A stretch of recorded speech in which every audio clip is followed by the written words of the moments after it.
Welcome to NIASO. We're very pleased to have you join us. If you're new to this platform, we are passionate about studying Africa. So today we are going to have a look at the average cost of tuition. And this is the data that's provided on a platform called educationdata.org. It's just a platform that seems to provide some statistics, and looking at a few platforms, the numbers seem to kind of average around the same. The average cost of college in the United States is about $35,000 for 1 year.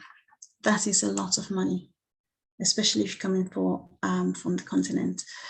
And if we went for $30,000 a year, that would be $120,000. So it's between $120,000 and $140,000 average cost per year per student to study in the United States. So here it says at 46%, Black student borrowers were the most likely to put off buying a home. So having borrowed all this money to study in the US, now not being able to pay it back so quickly impacts Black students buying a home.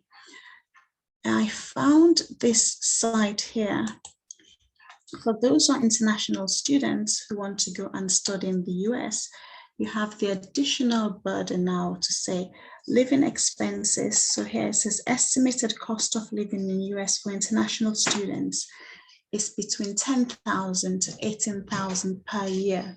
So it is about $50,000 a year for the tuition and the room and board, etc. It may be a bit lower if we went in the middle and went to say $14,000 a year. And if you want to add things like maybe flight home or different things, it soon adds up. But roughly it's about $50,000 a year. $50,000 a year is a huge amount of money in any language, in any culture. And on top of that, I found this article here. So this article here, it's just a site, edtrust.org, just looking for various articles that really show the impact where people may tell their own story. And here we've got this lady here. This article just says, she worked for a nonprofit for 27 years. She tried to work with a multiple loan service provider to get debt public service forgiveness, and says, and do not know how I will retire. This is Georgia. Miss Georgia, she borrowed $24,000 in 1990. So she borrowed $24,000 in 1990 and today owes $125,000. Please read the article if you have time. And it may be that obviously other factors in this, or it can just be interest, can be a whole man of different things. But to have borrowed $24,000 in 1990 and so many years later, owing so much more and being 62 years old and concerned, how am I going to retire? How will I ever pay this off? That must be terrible, absolutely terrible, really heartbreaking. So if you take the University of Ghana, they have a ug.edu.gh. So if you look on one of our videos, we showcase a few universities on a Ministry of Education tour, and the Ministry of Education site for each country often references the list of universities. So if you want to study in a particular African country, please check our Ministry of Education tour site so you can learn about the Ministry of Education, see the different universities, and all what's going on in the education sector in that country. For the College of Health Sciences, and you can see where they have put the total fees for 2022-2023, and for medical school it is 3,330 Ghana cedis. 12, 13, yes, 13,320. This is Ghana cedis. So charge per semester for international students, and it's in USD. So it seems to be $510 there. And when you scroll down to here, it says Block D postgraduate says $1,700 for a single room. So if you say $1,100 times your, so that's $4,400 US. Whereas the tuition fees was 13,320 cedis. So now we're going to do some conversion. to see what the equivalent would be. So we're not going to do, so here we go. So if we have 60,000 Ghana cedi, that's a roundup of the tuition fee plus the accommodation. It's about 5,000 US dollars. When you compare that to the US cost, it's about $9,000 to study in Ghana versus $140,000 to study in the US for a same degree. And we know that there's a brain drain where qualified African students, this time we're looking at Ghana, are being recruited in the West. So we know that the West values the quality of education the same. So you can spend $9,000 in Ghana or $140,000 or thereabouts in the US. So one other thing we want to do is, having taken, using Ghana as an example, and now you think this $100,000 that has been spent to get the same degree in the US that you can get in Ghana, what else could you do with that money? That lady mentioned, not being able to buy a home. So for example, it was $130,000 US dollars.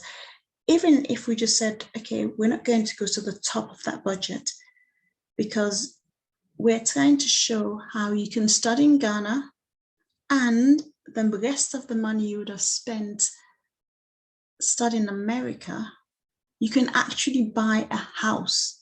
So you can actually study in Ghana, get your qualifications in Ghana, and buy a house with the same amount of money or less. If we take just the 15,000 off the 130,000, even take up 20,000. So now you're left 110,000. So let's see what 110,000 US is in Ghana cedi. So 110,000 US is this. It's 1,100,000. So this is all the extra that you'd be paying to get an education in the US that you will not be paying if you studied in Ghana. Say that again. This 1-point-something million Ghana cedi is the extra that you will have to pay if you study in the US versus if you'd studied in Ghana. This 110,000 is not the full cost to study in the US. What we've done is we've deducted about 20 or 30,000 because you still want to study in Ghana. And although 20,000, 30,000 US is a lot, you don't need all that much to study in Ghana. We just deducted that anyway, expenses and all these things. And you're still spending over $1 million Ghana cedi more. So then we thought, why not have a look and see what else you can do with this money if you decide to stay in Ghana? As that lady mentioned, that she was 62 and she didn't think she could ever get a home. And getting a home is one of the key things we all worry about. What can 70,000, 80,000 US dollars get you in Ghana? Because you already get an education. This is just a surplus that you would have to go into debt for or borrow in the US. So looking at properties in Ghana, we see properties here for 70,000. There's a 4-bedroom, look at this one, 3-bedroom, 3-bathroom house. There's this one, 4-bedroom, 5-bathroom house for 70,000. So you can see, and also a quick look at what you can get in South Africa. Again, you see there's one house for 66,000. Again, this is not even the top of what you would be spending if you studied in America, but it shows this is Eastern Cape. You can search, there are plenty. There's so many properties that are under 100,000. That look at how beautiful this is. So instead of spending 130,000 plus your accommodation studying in the US for your 4-year degree, consider staying and studying in South Africa or any other African continent country where the cost to study is low, the accommodation is low, and if you have the extra money and you just want to spend it, you can buy a house. And if you're in the diaspora and you're thinking, I want to get my bachelor's degree in any subject, consider studying in Africa.